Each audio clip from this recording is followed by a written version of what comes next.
CM sir Joseph Vijay தமிழக முதலமைச்சர் அவர்களுக்கு இந்த வீடியோ. உங்கள் கட்சியில் சார்ந்தவங்க எல்லாருமே ஜெயிச்சிருக்காங்க. அதுக்கு என்ன காரணம்னு கேட்டிங்கன்னா நீங்கள் மட்டும்தான். நான் ஏடிஎம்கே கட்சியை சேர்ந்தவன். ஆனால் மக்களுக்கு நல்லது செய்கிறதுக்கு ஒரு தலைவர் வேணும்னு தான் நாங்கள் அந்தந்த கட்சியில் இருக்கிற தலைவரை நாங்கள் ஆதரிக்கிறோம். அந்த வகையில் மக்களுக்கு நல்லது செய்கிறது அதிகமாக உங்களை தான் மக்கள் தேர்ந்தெடுத்திருக்காங்க. நன்றி. அதை நான் வாழ்த்துக்களை தெரிவிச்சுக்கிறேன்.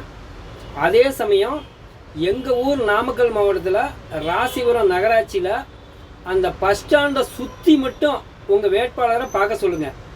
இது வருடக்கணக்காக இந்த பஸ் ஸ்டாண்டு நாறிட்டு கிடக்குது. இந்த பஸ் ஸ்டாண்டை சுகாதாரமாக வச்சு மக்களுக்கு கொஞ்சம் நோய் நொடி வராமல் நீங்கள் தான் மக்களுக்கு உதவி செய்யணும். அந்த வகையில் நான் உங்கள் கட்சி சார்ந்தவனு கிடையாது. ஆனால் மக்களுக்கு சேவை செய்கிற எந்த தலைவராக இருந்தாலும் எங்கள் தலைவர் தான்.